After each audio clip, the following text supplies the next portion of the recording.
Good morning. Good evening. What's going on, man? How are you?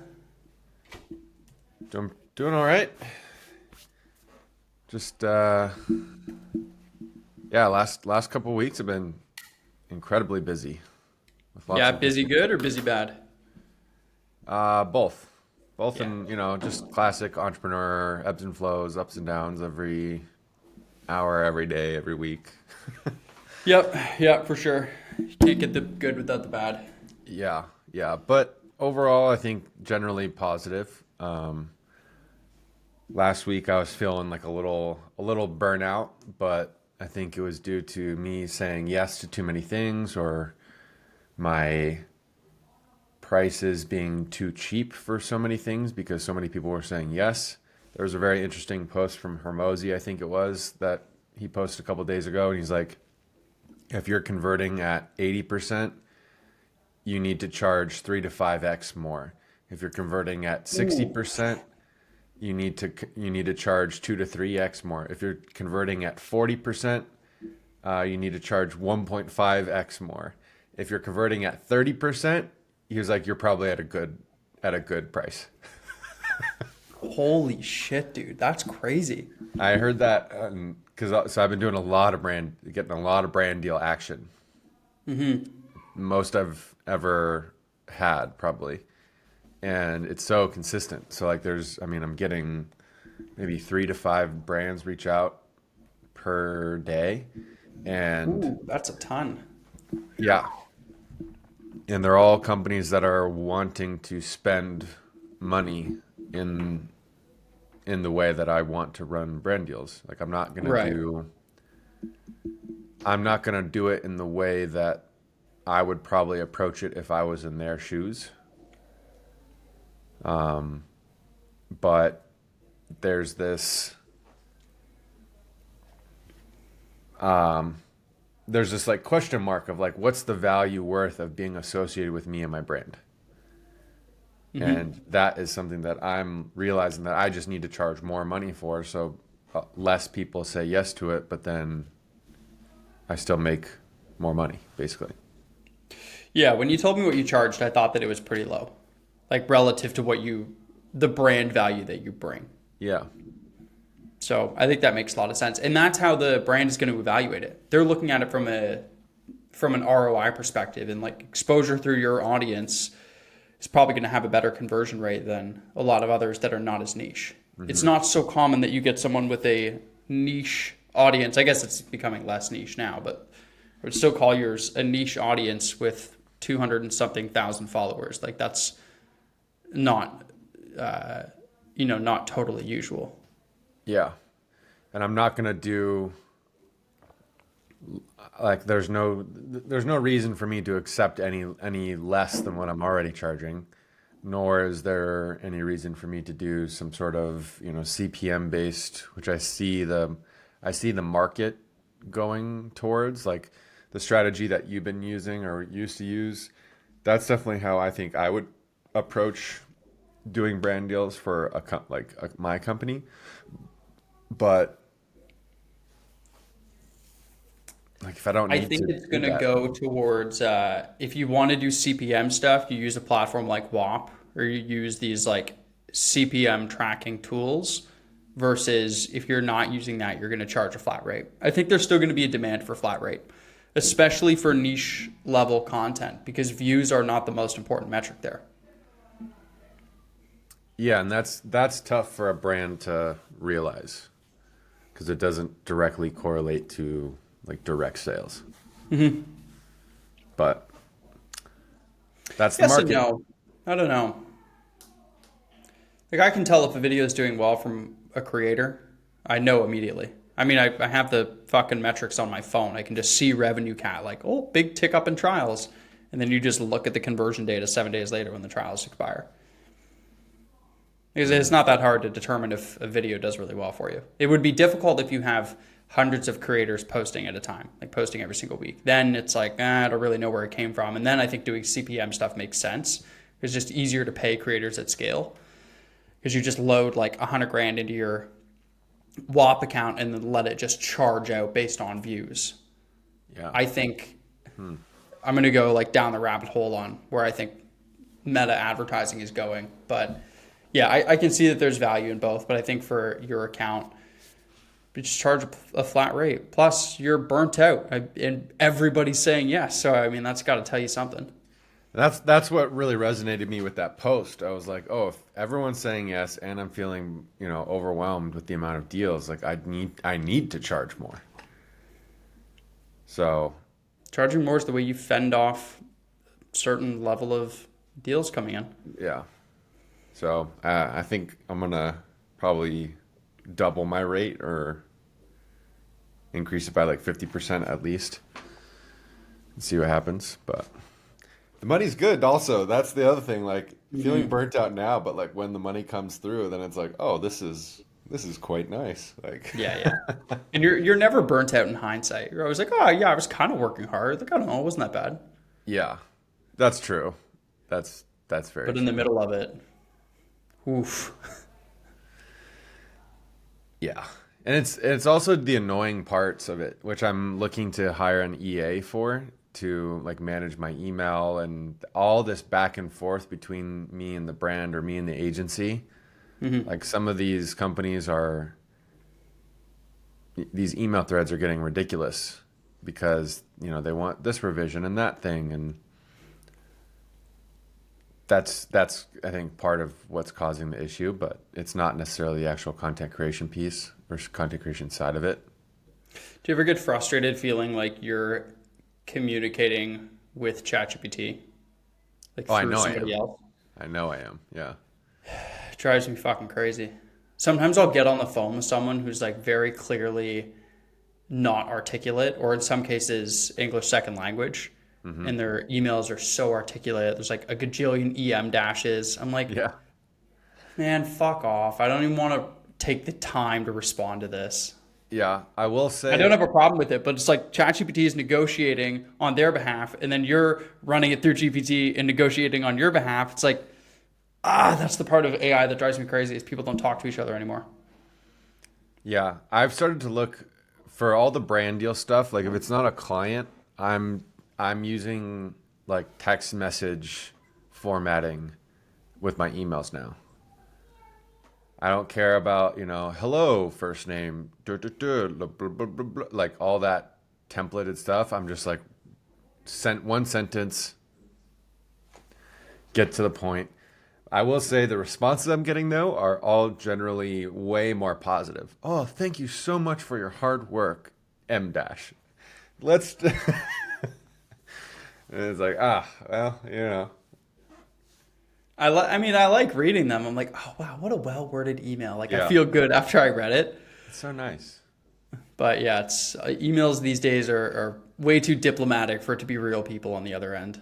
Yeah, and I think It's a funny, lot of I'm these doing the same thing. I'm giving like one-line messages. I'm writing the way that I would think, exactly same. firing it out there. Yep.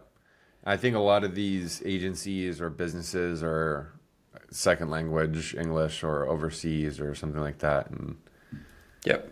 yeah, it's just easier for them to have GPT do it. But yeah, how's you were saying you getting some more traction with Bambi? We're getting traction for sure. For Nice. sure. It feels good. I'm starting to look at our metrics more seriously now that I feel like the product's really good, and we just released a huge feature 2 days ago. 2 days ago, yesterday. No, the days are blended in. But I revamped our comment DM strategy, improved the resources dramatically. So the resources people are getting now are like they're actually A plus quality resources. Like guides and Rewrote all things? of our email. What's that? Like guides and things? What do you mean by Yeah. So we have 3 ebooks, and they're these like Okay. 45-page ebooks on child sleep, nutrition, and breastfeeding or using formula. Yeah. So they're like these super information rich ebooks. So the resource is really good, which is great because I figure you lead with a really strong foot forward, they're going to start to trust the content of the app. We completely redid all of our autoresponders. We had ads filmed. I have a video crew coming to the house next month to film another round of ad creative. So we have like professional, very high quality, like studio quality ads coming down the pipeline. And our organic has just been on fire. Like some of these views that get, or sorry, some of these videos that get 20,000 views, they're bringing in like 25 trials. And our conversion rate from trial to closed is a little lower actually in the past 7 days, 33%. But let's say like 1,000 views generally will get a trial. So whenever we get these 20,000 viewed videos, we're getting like 8 paid deals at an AOV of about $30. Okay. So it's like for every 20,000 views, like $240 in revenue, something like that. So it's good. It's starting to translate. And like when we don't have any collaborators except when it's just like an average video that doesn't hit a big reach, it's mainly just our core audience. It's still about like 3,000 views per video. So it's not a lot, but I feel like the snowball is starting to roll and we're just getting so much consistency and we have way less churn because the product is better and we have all the like support tools on the back end, like all the autoresponders that are just selling for us every day. So I feel like the equation for selling on the emails is there. The comment DMs are working. We have thousands of people that have gotten the ebooks. And it's just growing every day. There's more paying customers. Every day there's more trials. So it's starting to get that compound effect. There you go. Is it still not making, millions of dollars, but we'll get there. Well, I mean, I think last time we talked, you were at like 2K. So what is that, Yeah. like double now? Well, no, it's like 3K. But the thing is, a lot of the subscribers, more than half of them are on annual. Yeah. So these are a lot of new customers that are paying for the annual, that like 3K every month. So when we have been in business for 12 months, like coming up on this January, where we start to hit some of these renewals, it's just going to snowball so much quicker next year. Yeah, because then all the annuals just renew. But that doesn't necessarily change. That doesn't change MRR. It means I'm not paying to acquire customers, though. No, you're right. It doesn't change MRR. Like we still have to put in the work to get new customers. But yeah. What I mean is like, if we make an average, it's 3K. So if we make an average of $100 a day now, next year we're going to make, if all things stay the same and we don't grow at all, and we do exactly what we're doing, we'll make an average of $200 a day next year. Yeah. Because we'll get those renewals coming in. Yeah.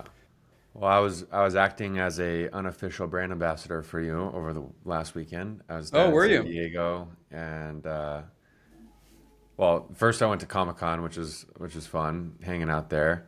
But then one of my good friends growing up, him and his wife had a baby shower, and so other friends that were there that already had kids, I was like, so do you use apps? Like, what apps do you use? How do you use the apps? And so talking to some of the moms, and she was showing me one of the apps, and then I told them about Bambi, and one of the things that popped into my mind that would have such an impact on that type of interaction and conversation in the real world would be some way to export and import data from another app into Bambi. And because she showed me the thing of like the feeding calendar or whatever, and it was just like, oh, there's no way she's going to go away from all that if she has to like re-add all that data. But then that also means that app has to support exporting that data in some way, which then... So that's interesting because our biggest competitor does support that. You can just export it in a CSV. Is that Huckleberry? Yep. Okay, so they mentioned Huckleberry. Yeah. Yeah, too. everybody uses Huckleberry. They're the biggest players out there. So I think that could be a huge feature. Because in my conversation, I got to a point, I'm like, oh, like, and light bulb went off, and I was like, oh, I could, if I was able to say that, like, it would probably get them, the chances of them converting is triple. Increase. Yeah, for sure. Yeah. I've been thinking a lot about our marketing angle for Huckleberry. And I think of the classic Apple Android example, the like mid 2000s, 2010 ads where it's that I'm a Mac. one, I'm a PC. like, exactly. Yeah. Yeah. It's like that one hipster dude comparing himself to like this fat old white guy. Justin Long. Yeah. I don't know his name, but sure. And they're great ads, but I don't, I don't know if I want to go down that route. They, because I actually think they're a good company. They are a good app.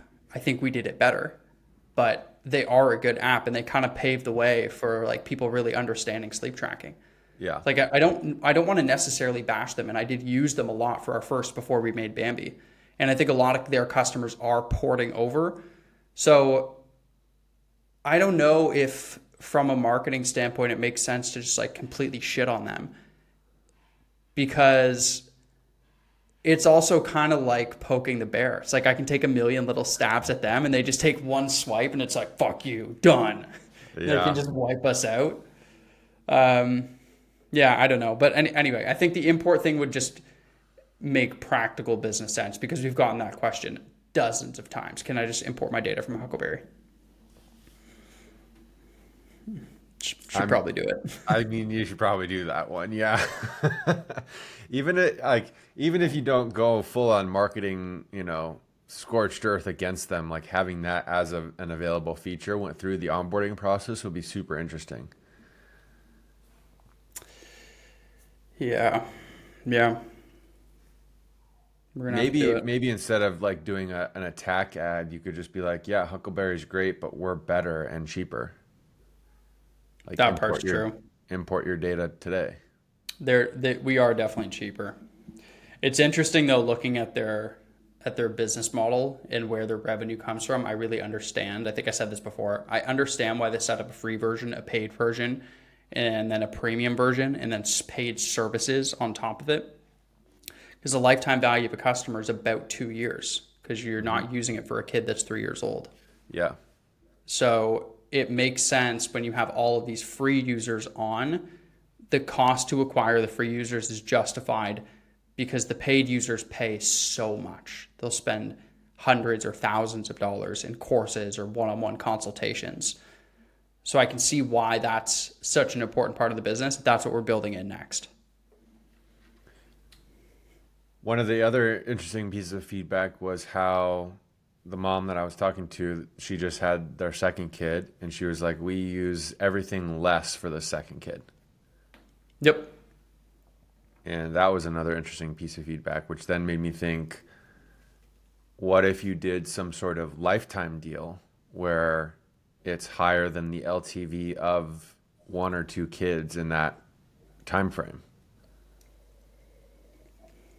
So if there's I thought about doing that.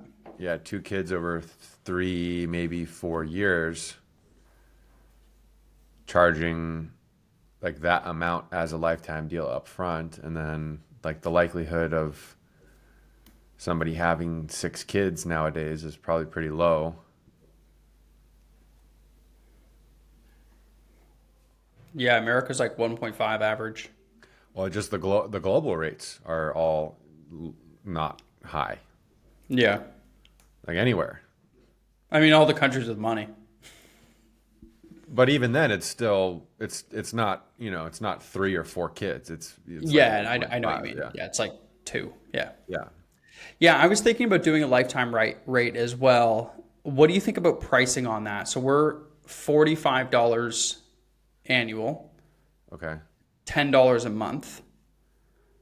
For unlimited kids. It's all unlimited kids. Yeah, it's Okay. unlimited access to everything. Okay. I was Well, thinking like $99 a year.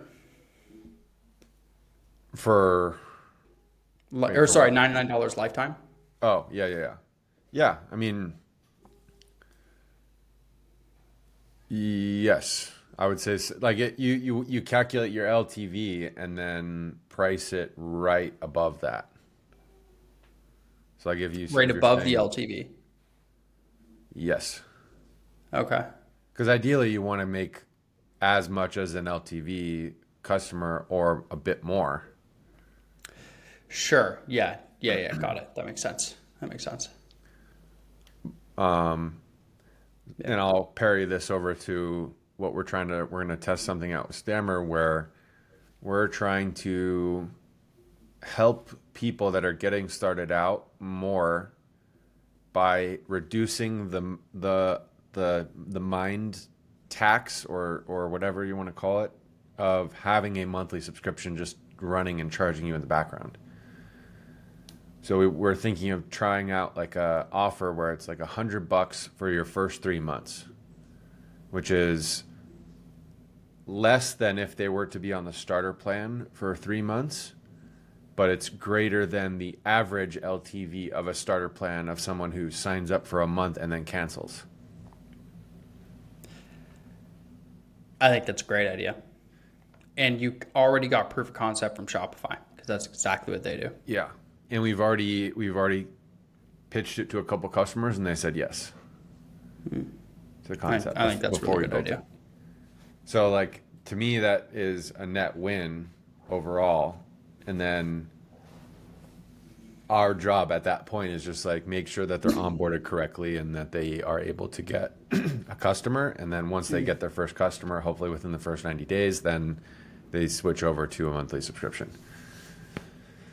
But I think the yearly plan or the lifetime plan for, and you can make it make it funny. Like, you know, are you planning on having 10 kids? Like, go with our lifetime plan. Yeah. Yeah, that and the not even that. I mean, if you use it for more than, I guess if you use it for 2 years, it'd be like basically the same. Yeah. But the thing is, the lifetime plan would be cheaper than if you did monthly for 12 months. It's like you'd choose the monthly plan for 10 months. That would be the same as just choosing the lifetime plan. The other metric that you might not have yet is what is the raw cost of a LTV lifetime customer?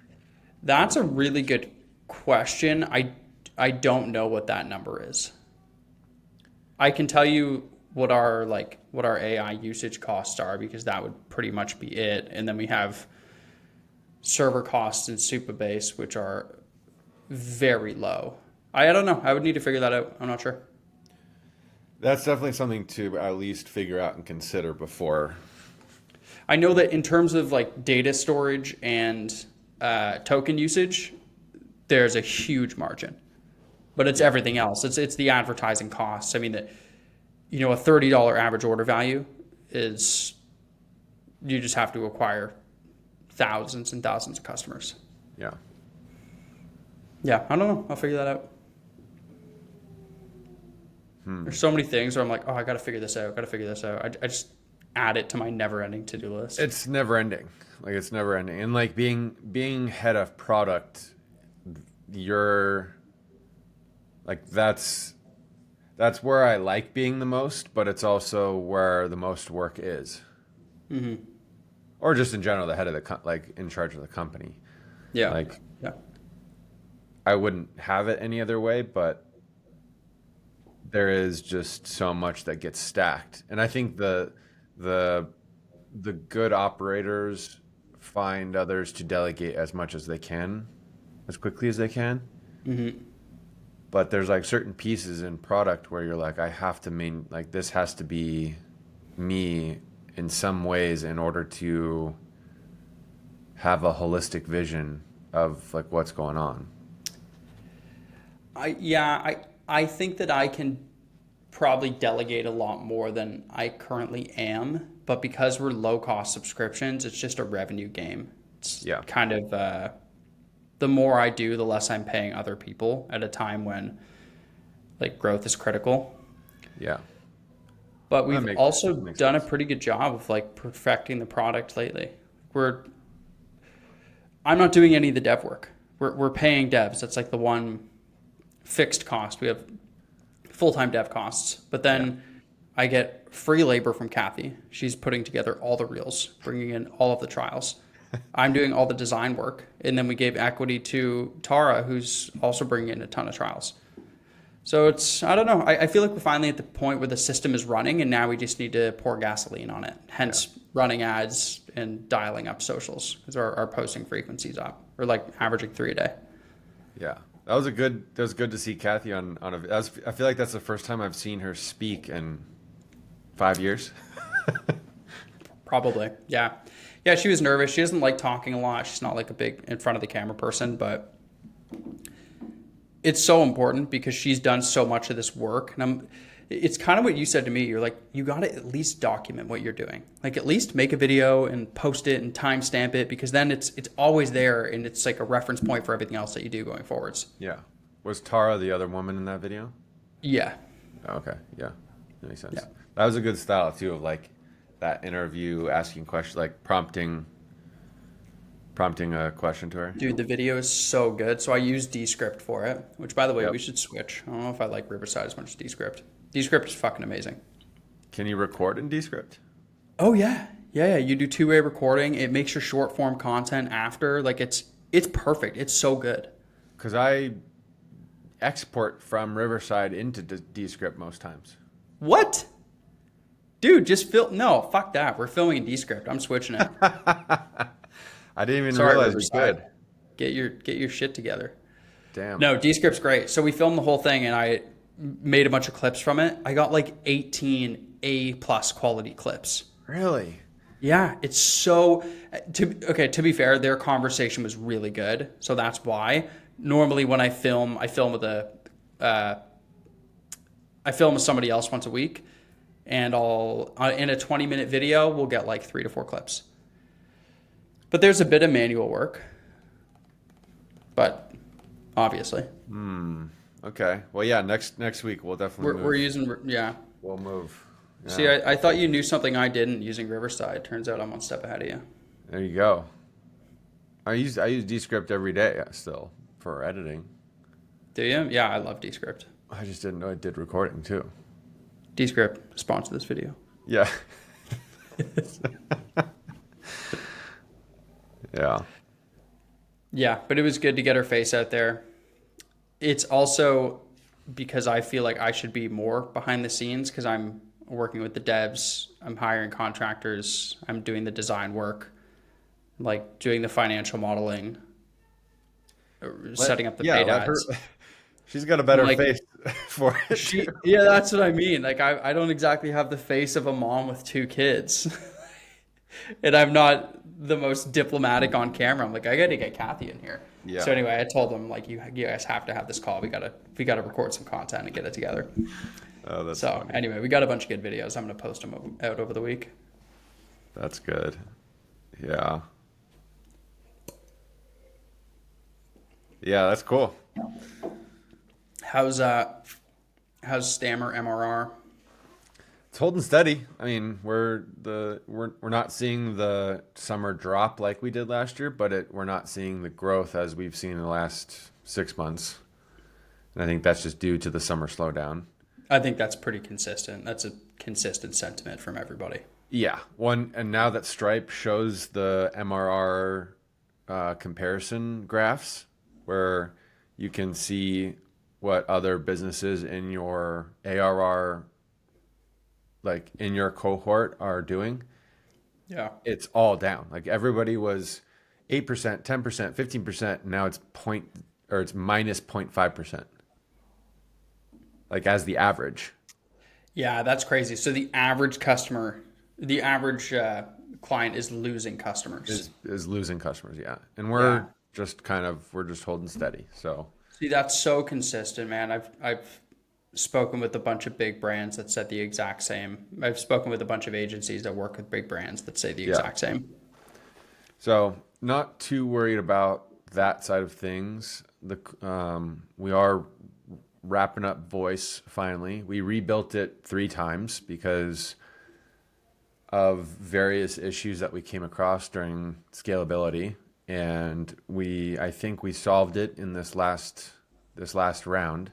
The main issue was this concept of call concurrency, like the amount of phone calls that can happen on a phone number at the same time.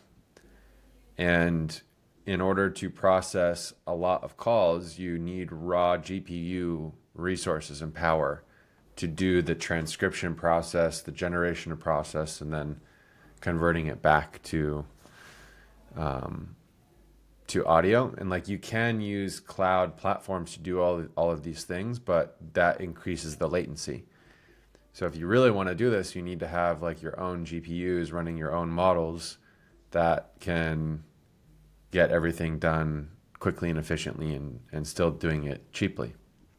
Well, that sounds cheap and easy.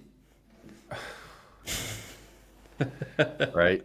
So in what we realized is like most platforms out there that are running on this model, which is all the good ones, they require you to, like, they want to know how much call volume that you're going to have. But since we don't know how many clients our agencies are going to sign up, and that agency could sign up a dentist with one call concurrent and 10 calls per day, and then on Friday they sign up a call center that does 100 calls concurrent and 100,000 calls per month. Yeah. And we needed a way to be able to facilitate for both people without us spending hundreds of thousands of dollars on resources up front to meet that, and also not charging the agency that much money as well. So we finally figured out a solution that will allow for scalable resources where you start off with a phone number and one concurrent call. And if you need more concurrent calls, you can pay us X dollars more per month per concurrent call. And there's no other added like setup cost or fee or higher tier plan that you need to sign up just to get more concurrent calls. So you can just, right, as many as you need, you can just scale up. Well, that's the layer of difficulty that you're going to have that not everybody else does, because you have the whole white label component to it. And that's one thing that the agencies, I know this because like nobody has brought it up, which is no agency is thinking of that, but we have to make it work for them. And if we didn't do it in this way, they would run into the same problem that we're running into, where they're like, if they sign up a call center, then that takes all of their limit, all of their concurrency in one client. Now they have no more to sell to other clients. So like, and it sucks because like the first two times we built voice, we didn't realize that until we started deploying it and talking to customers about it. And then we got these questions, and then we're like, oh shit, like that's not going to work. Like this model is not going to work with our model because of all those reasons. And it's so different than how OpenAI does it with just usage-based billing, where you just, the more you use, the more you spend, and it's all good. Sure. Yeah. Straightforward. So yeah, really, really excited though to get that out and then see how customers kind of interact with that, because that is still the number one thing people are asking for is, when is voice coming out? When is voice? And like as soon as we possibly can. We've been working on it for so long, but we had to do it right, otherwise we get screwed, agencies get screwed. So yeah, and you'll have churn because of it. Yeah, and I already know people went to other platforms, but they're still telling us like, we would love to have everything just under one roof. Sure. Yeah, it makes sense. I think when you get it, because you guys have mastered AI agents at scale. Mm-hmm. No other platform is doing that. So yeah, I mean that's going to be the difference maker. That'll be the needle mover for, I think, a lot of these agencies. Yeah. At least that's my guess. And other software companies. I don't know if I told you this, but like this new kind of like enterprise level client that we're talking to 4 of them at this point, is other software platforms that don't want to rebuild what we've already rebuilt and deploy thousands of agents at scale to their customers. So it's the same model, but they're just they're doing it. They're thinking of us as like a Mailgun or a SendGrid platform provider rather than a dashboard and a standalone product. So I think that makes sense. It's kind of like how people see GHL. Like it's or I guess GHL agencies. It's like a tool that you can deploy. Maybe not like that.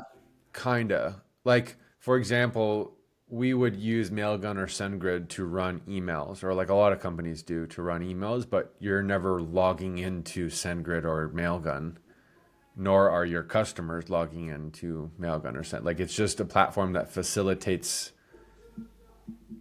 a I gotcha. So feature. you guys are the platform that facilitates AI agents, not as if the customer's indifferent to it. Exactly.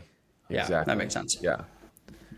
And because we have such a robust API and all these different things, like you can use it without using our dashboard or white labeling or billing. Like the core functionality of it is still there and available for that type of customer, and it works well for them. So we're trying to find more of those people because those people are technical, they have money, they know what they want, they know the value of it, and we don't have to worry about like, oh, here's a $49 plan to figure out your business. You know, it's like, oh, Yeah. such an easier conversation. It's a longer sales it's more of like an enterprise longer sales process, but I think it's going to be better, easier in the long run. Yeah. Yeah. It'd be a longer conversation, but the payout at the end is going to be huge because their volume is just Their volume will be it's yeah way more than a bunch of $49 subscriptions. not even close. Yeah.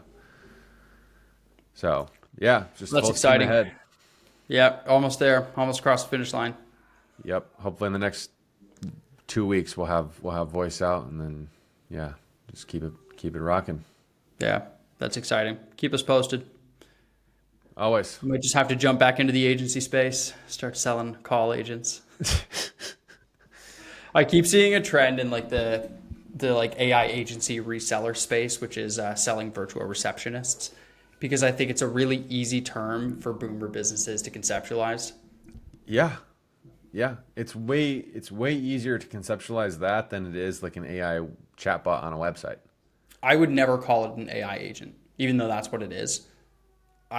If I'm selling it, it's such a general term, and I think a lot of people are, as we know, they're just resistant to the AI movement altogether. Yeah. So I would just sell it as a virtual receptionist. It's like picture you had your own personal receptionist that could do whatever you want for your business. It's like that's exactly who this person is. That's where I think tools like Sintra did a great job. They gave all of their AI agents personalities and like different faces and different skins, and they made it like this really cute, like I'm here to help you, like a little Yeah. buddy along the Those little side, but cartoons. it's Yeah. an AI agent. Their branding is so good. I think you're going to see a lot more of that. That's interesting because that's from like this makes so much sense because like from a dev point of view or product point of view, I'm like, oh, that's so silly and dumb. But like from a marketing and advertising side, that's so smart because like yeah, that's how the average person is going to think about these things. Yeah. I always think about I think about these things like I'm selling to my dad. Like he doesn't realize it, but he does some things that are I'll give you an example. He organizes his desk in file folders, Kanban style. So he has like a stack of file folders laying on his desk. On the Like left, which physical, is I have to do it. Sorry. physical files. Physical files. Oh, Yeah. okay. It's I'm like I like his have to do desktop it. No, no, no. Like on his desk, on his on his like literal wooden desk. desk. Yeah. And then he has like doing stuck for review completed. And then completed goes into the like scan folder and he gives it to his receptionist that gets like scanned over to whatever, his lawyers or bankers or whoever it is. But it's like he does this, what is now common workflow that he kind of invented for himself decades ago in Kanban style. So I think about how would I sell this to him? I wouldn't tell him it's an AI agent. He'd be like, oh, AI agent. Like, Oh I don't yeah. need that. I'm like, no, no, this is a virtual receptionist. You don't have to pay somebody $60,000 to do it. They're going to do it for you and they're going to work 24/7. And you send them an email like usual. Your regular interaction with Stacy, you can now do it with somebody, but it's virtual and you pay them $200 a month. Oh, that's good. That's really good.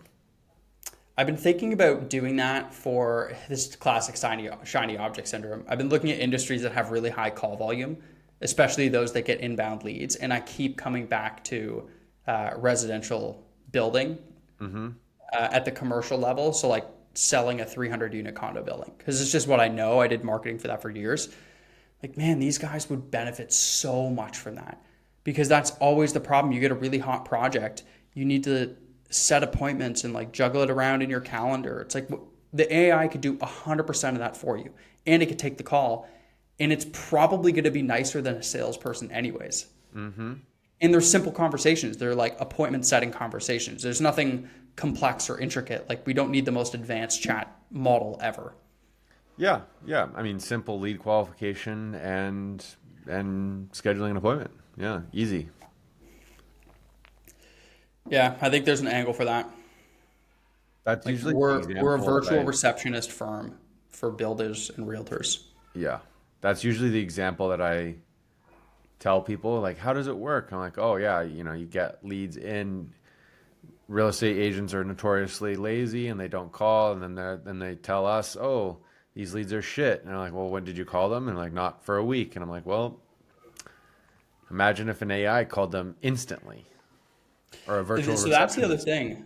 I've spoken to like classic lead gen firms, and they won't even sell their ads package now without the AI caller in it, or Yeah. without their like AI follow-up system, because otherwise their customers complain that the leads are shit. It's like, well, John, you called them 5 business days later. And said their name What wrong. the fuck did you think was going to happen? And then sent him an email like, hey, this is a good time? Yeah.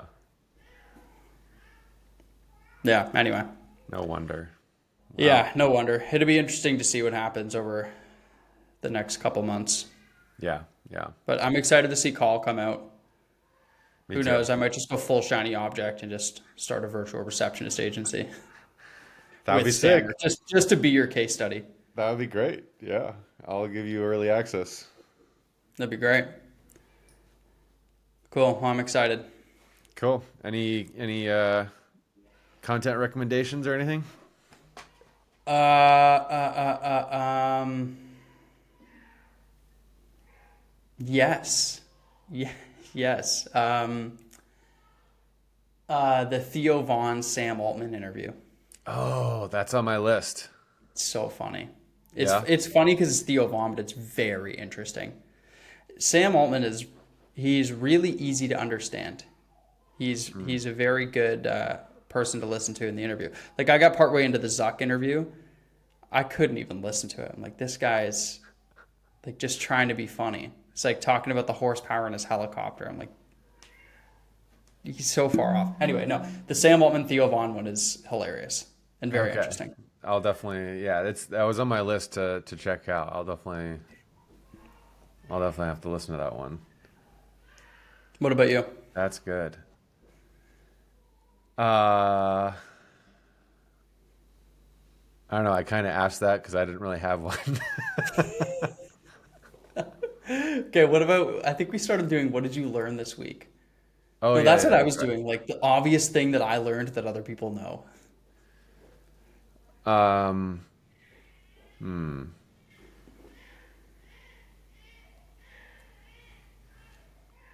Well, I mean, there's a couple new tools that. So I mean, I use. I don't know if you've ever used Lovable or any of these like vibe coding platforms at all. Not a lot, no. They're they're really good for creating mock-ups and getting ideas out of your head into some sort of like UI and UX. And a lot of them, Lovable specifically, just released their new agent agent model or whatever, where it can take your query and then just kind of go and process the whole query as it sees fit. But what they also added was like a chat feature where you can put in a question like, oh, I want to change, I want to change this section into this thing or this section to change how the UI looks. And before it goes and builds it, it will take your query and do the same process of going through all the code, look at the different sections. It'll come up with a plan first, and then it will give you the option to implement this plan. And what I've learned is it's better to have it create a plan for you based off of your initial query, and then you implement that plan rather than you just putting in that initial query or prompt. And you can do this with a lot of different things like ChatGPT, like you put in a question or a query and then you have it like, okay, analyze this, ask me questions about this to make the whole query better. And it makes a lot of sense if the AI model is making a query for itself to be better.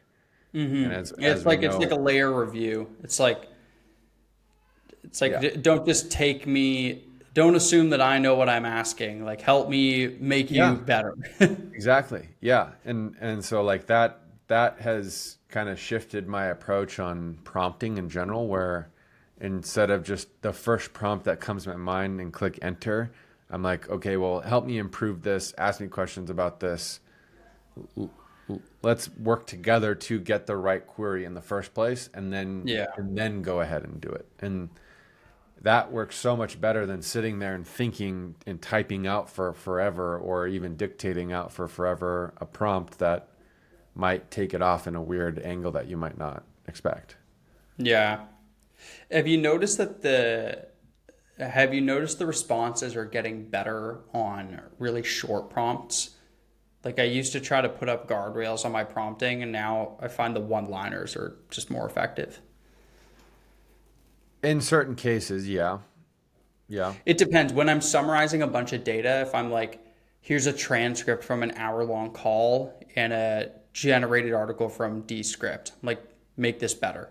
And that's Exactly. kind of all I have to say, and it makes it 100 times better. And I think we're seeing the results of that because that's how everybody fundamentally wants to interact with these things. Like, make it better, or rewrite this, or like it's just these simple things. And because the models have all been trained on all of our, on the world's queries, it now knows that that is what it means in 99.99% of use cases. And I think where the things that I've learned are for more intense or long prompts, but I mean, I do that. I still do that all the time. Just, Sometimes I'll rewrite. get so lazy with it, I'll get like a support ticket on Instagram, just screenshot it and send it to ChatGPT. I'll just be Yeah. like, respond. We do that all the time with Stammer. I mean, it's so, especially because now it has all, like, we built an agent that has all of our documentation, and we can just drop in an image, and then it creates an email response with links to our documentation for the person to go and look at. And it's like, oh, See that, man, that part is so underrated because I that's so realize easy. how valuable that is now that I'm using GPT to run a business. Hmm. All now I can see all the missing pieces. Like it doesn't know all the information about us. There is no reference center. It's only the stored memory in ChatGPT. So I went in and I'm like updating the stored memory, but it's just not as effective as if I had like a full-on database that I'd be pulling data from like Stammer's doing. Should get an That's AI. there's the use case. There's the The use light case right bulb went there. off. I'm like, fuck, I need Stammer. And there's another $49 a month. There you go. Yeah. Do you have any sort of documentation website yet, or Notion guide or anything? Yeah, yeah, we have it all. Dude, Notion Guide. It's fucking amazing. I got my whole company in Notion. Oh, I thought you were joking. I was like, No, no, no, no, no, no, no. no, no, no, no. I love Notion. Yeah. Okay. I've got I like mean, an yeah. agency playbook in Notion set up just for fun. I've got a whole I can show you. All right, well here's my Oh, you're so fucking organized. It's so oh annoying. yeah, I'm super organized. Here's my whole Bambi dashboard. So it's like the primary stuff we're working on, our collabs, our How'd you get all the prompts. icons to be gray? You go into the thing and you choose icons. Oh my God, there's a, oh, Jesus Christ. Yeah, I know. Figma's fucking or not Figma. Notion's awesome. Yeah, it's great. We got our support tickets, our feature requests, conversion metrics, our tech stack, our login credentials, all of our copy. I love Notion. Oh yeah, and then we have our FAQ somewhere. I want to change the design. I thought it was cute with pictures, but now it's not that great on mobile to navigate. It's kind of confusing. Yeah, I know. Add it to the list. Yeah. Just do that real quick, would you? But that was the one thing I'm like working on, building these support guides, and I'm like getting intercom and looking at all the like iOS friendly ones. Like, fuck it, Notion. Then I can update it. It's not another tool that I have to figure out. And just drop videos in it and documentation.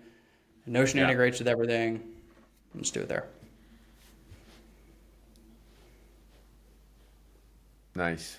I have probably the greatest agency template to manage and run your agency in Notion. It makes me so tempted to just fire up another agency. Well, I remember you were saying that you were thinking about doing that. Are you still doing that, or that was kind of put on pause? No, it's not on pause. I mean, it's happening. The thing is, unless I'm going to go full on and hire a team for every client I take on, it takes time. And I would rather take the time to build Bambi. So that's why I'm really happy with just one client paying $4K, and we're making all the other money in Bambi. So we still like, the household income is still over $10K a month. So I'm like, okay, that's enough to live. Let's just not take time and attention away from building the core thing. Yeah. Yeah. So that's how I'm thinking about it. But the 4K a month is helpful, and I enjoy doing it. I mean, what more can you ask for? So there you go. Anyway, till next time. Yeah. Thanks everyone for watching, and see you guys next week. Thanks everybody.